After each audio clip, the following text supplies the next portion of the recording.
हरि शरणम हरि शरणम। इधर नंद बाबा भी रास्ते में है और मौसी जी पहुंच गई गोकुल में। कंसेन प्रहिता घोरा पूतना बाल घातिनी शिशुंचार निघ्नन्ति पुरग्राम ब्रजादिशो। मौसी जी जब पहुंच गई वहां तो देख रही कुछ गोपियां जा रही हैं मैया के घर बधावा देने के लिए। तो खूब सुंदर स्वरूप बनाया और सुंदर स्वरूप बना करके उन्हीं गोपियों के साथ में पूतना भी सम्मिलित हो गई, चलने लगी। सुखदेव जी कहते हैं परीक्षित, इतना सजी धजी है, इतना सुंदर स्वरूप बनाई है कि गोप्यः श्रियं द्रष्टुमेवागतां पति। जैसे साक्षात श्री देवी, साक्षात लक्ष्मी जी उतर करके आई हो और अपने पति से मिलने के लिए जा रही हो, इतना सुंदर स्वरूप। पहुंच गई मैया के घर पे। जितनी ग्वालिनियां हैं गोपियां सब बधाई दे रही हैं। पूतना भी पहुंची, मैया को कहती है मैया बधाई हो। मैया सोच रहे भाई ये कौन आ गई नई गोपी, पहले तो कभी दिखी नहीं, आज अचानक दिख रही है, कौन है? अरे क्या मैया मुझे पहचान नहीं रही हो क्या? लगता है तुम मुझे पहचान नहीं रही हो। अरे मैंने तो जब ही सुना तुम्हारे घर लाला भयो है तो मैं दौड़ करके सारे कार्य काज छोड़ करके मैं चली आई तेरे लल्ला को बधाई देने। मैया कहती है अच्छा, पहचान तो वास्तव में नहीं रही है, फिर भी सोच रही है कि अगर मैं डायरेक्ट कह दूंगी कि मैं तुम्हें पहचान नहीं रही हो तो शायद बुरा लग जाए, इसलिए बेचारी कहती है अच्छा कोई बात नहीं बहन, आई हो चलो मेरे पहले लल्ला को तुम बधाई दे दो, फिर हम लोग आराम से बैठ करके बातचीत करेंगे। बधाई देने के लिए वह पूतना जिस कमरे में कन्हैया जी सोए हुए थे उस कमरे में प्रवेश की। गई किस लिए है? बच्चों को मारने का काम ये कर रही है। पूतना माने क्या होता है? पूत माने पवित्र, ना माने नहीं। जो पवित्र नहीं है वही पूतना है। तो बच्चों को मारने के उद्देश्य से ही आई हुई है यहां, और आज प्रभु को भी मारने के उद्देश्य से ही पहुंच गई। और जब ही प्रभु ने देखा कि पूतना आई है मारने के लिए तो भगवान ने आंखें बंद कर लिया। विबुध्यतां बालकमारिकाग्रहं चराचरात्मा सनिमीलिते क्षणः। भगवान ने आंख बंद कर लिया, मूंद लिया आंख।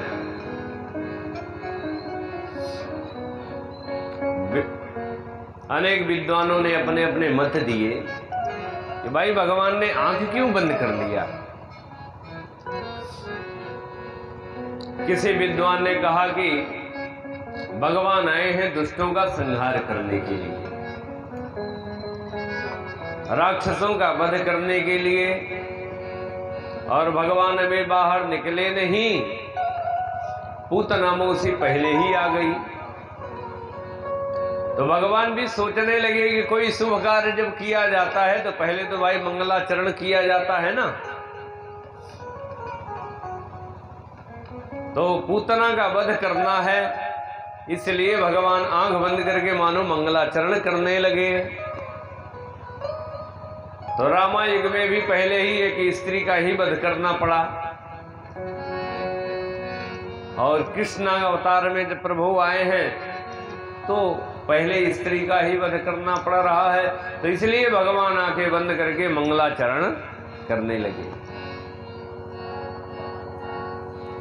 किसी आचार्य ने अपना भाव दिया कि प्रभु ने इसलिए आंखें बंद कर लिया क्योंकि प्रभु तो आए हैं यहाँ गोकुल में मिश्री खाने के लिए, माखन खाने के लिए, दूध पीने के लिए, दही का भोग लगाने के लिए,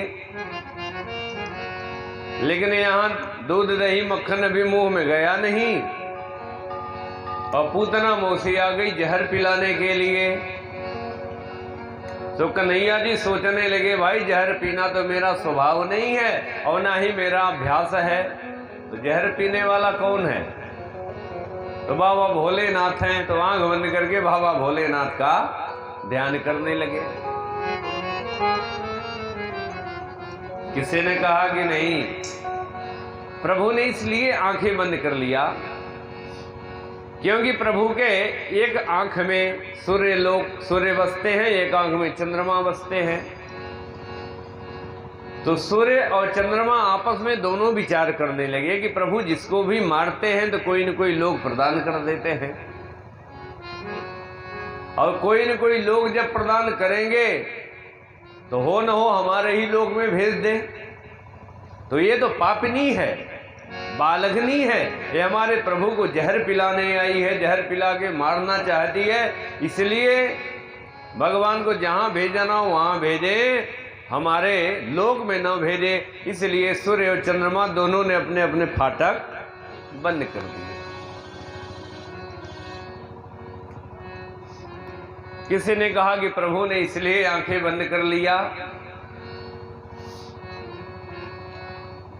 कि जो दृष्टि का पात्र हो उसी के ऊपर दृष्टिपात करना चाहिए, उसी को देखना चाहिए,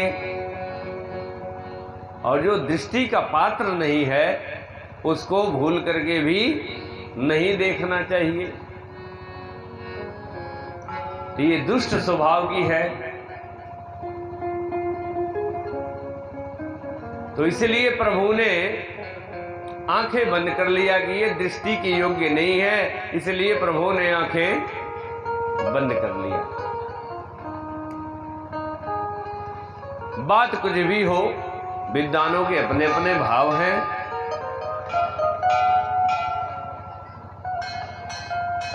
प्रभु ने अपनी आंखें बंद कर लिया। सोच रही है बेचारी की, लगता है बालक सोया हुआ है, और सोए हुए बालक को धीरे से गोद में उठाई और अपने स्तनों में जहर लगा करके आई है स्तनपान कराने के लिए।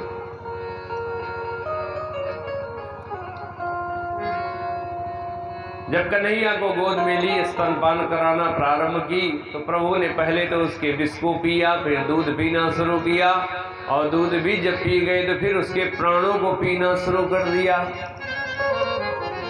जब प्राणों को पीना शुरू किया तो बेचारी चिल्ला उठी, सा मुंच मुंचालमिति प्रभासिनी निष्पिद्यमाना खिल जीव मर्मणि। मुंच मुंच, छोड़ दे छोड़ दे, पूतना पूतना छोड़ दे। प्रभु कहते हैं मैंने तो केवल पकड़ना ही सीखा है, छोड़ना तो मैंने सीखा ही नहीं है, सो मैं कैसे आपको छोड़ दूं। अब पूतना के जब प्राणों को पीने लगे तो पूतना के प्राणों को पी लिए और पूतना अपने असली स्वरूप में आ गई। पतमानो वितद्देहस्त्रे गव्यूतन्तरद्रुमान् चूर्णयामास राजेन्द्र महदासे तद्धुतम्। पूतना का जो शरीर था, बृहद शरीर, 6 कोस में गिरा। और 6 कोस में जब पूतना का शरीर गिरा है तो उसके शरीर के नीचे जितने वृक्ष थे सब टूट टूट करके खंड खंड हो गए, चूर्ण बन गए और पूतना मर गई। धड़ाम की आवाज हुई, सब लोग घबरा गए, कहां से शोर आया, कहां से आवाज आई, लोग खोजने लगे। मैया भी खोज रही है, मेरा लल्ला कहां गया। ग्वाल बालों ने देखा कि अरे ओ देखो पूतना के पेट पे लल्ला बैठा हुआ है। इतनी भारी भरकम शरीर पहाड़ की तरह गिरी हुई है। ग्वाल बालों ने सीढ़ी ले आए, सीढ़ी कान के बगल से लगाए और लल्ला को चढ़ करके उसके सीने पर से उतारे। नीचे उतारे, मैया के पास ले आए, मैया को दिया। ग्वाल बालों ने कहा मैया तेरा लल्ला जो है ना पूतना के पेट पे पता नहीं कैसे जाके बैठ गया, पूतना मर गई। मैया पूछती अरे आखिर ये पूतना मरी कैसे।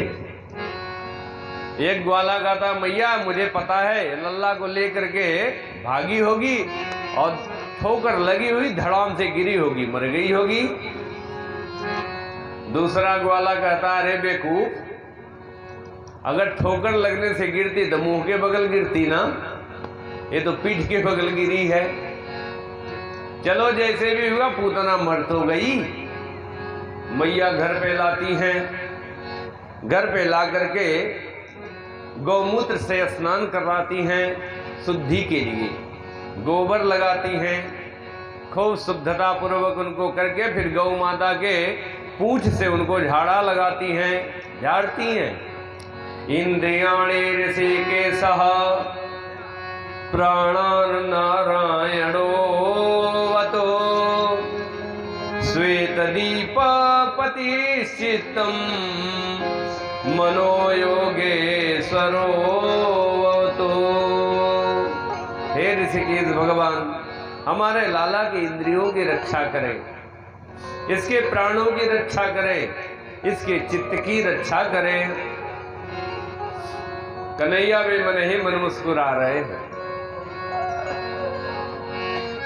कि मेरा ही नाम ले लेकर के और मुझी को झाड़ा जा रहा है।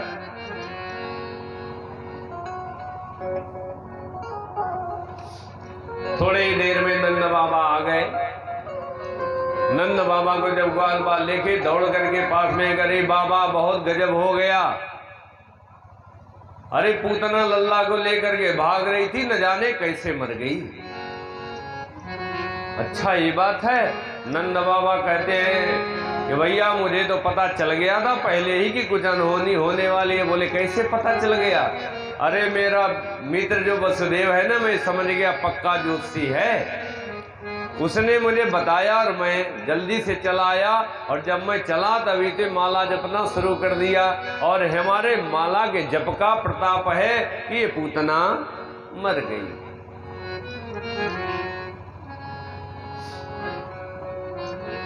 अच्छा बाबा पूतना मर तो गई, लेकिन सारा रास्ता जो है जाम करके मरी है। अब क्या किया जाए, कैसे इसको हटाया जाए। बाबा कहते हैं काम करो, सब लोग अपने घर से फावड़ा, कुल्हाड़ी, कुदार, खुरपी जो भी है सब ले लेकर के आओ और पूतना के शरीर को काट काट करके छोटा छोटा करो।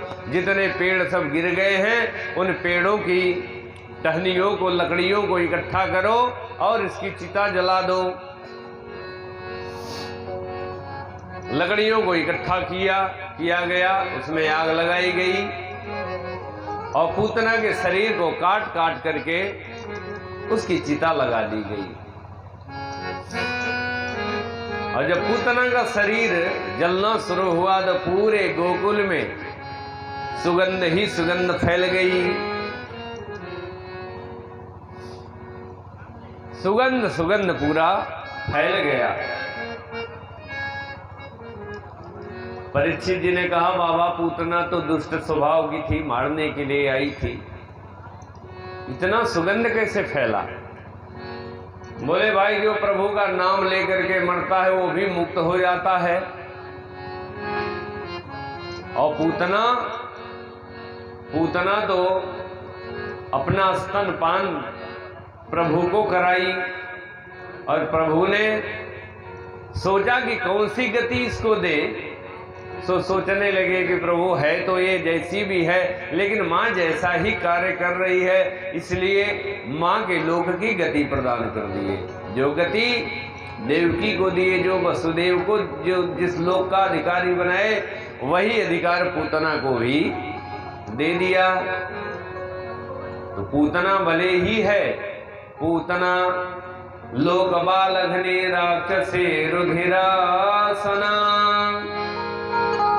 जिघांसया विहरे स्तनम दत्वा पसद गति। पूतना बाल घातनी है, बाल घातनी बच्चों को मारने वाली है, कार्य ही है उसका। जाति भी कोई बढ़िया नहीं है, राक्षस जाति की है।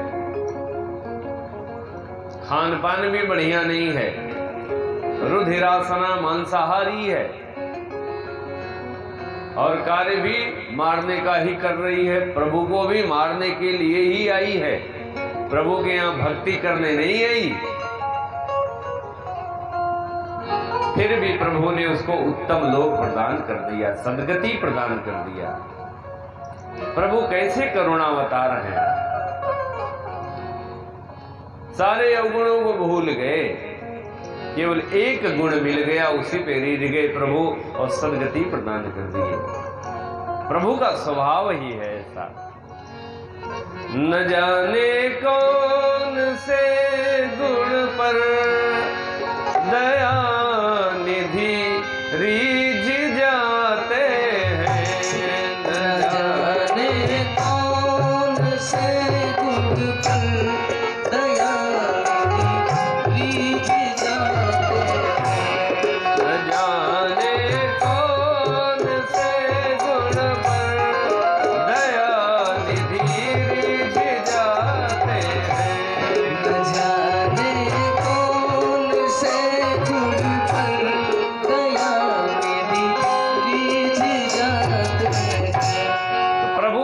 कौन सा गुण उनको पसंद आ जाए और प्रभु प्रसन्न हो जाए, ये कोई कह नहीं सकता।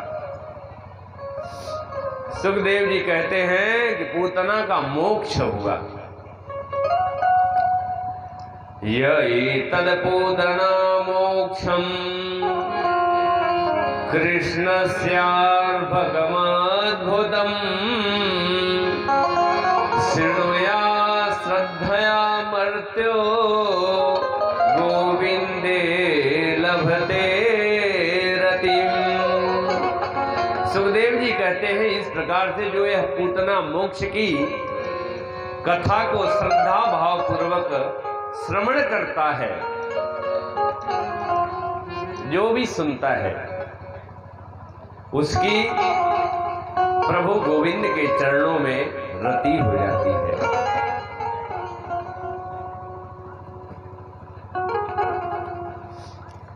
पूतना का उद्धार हो गया।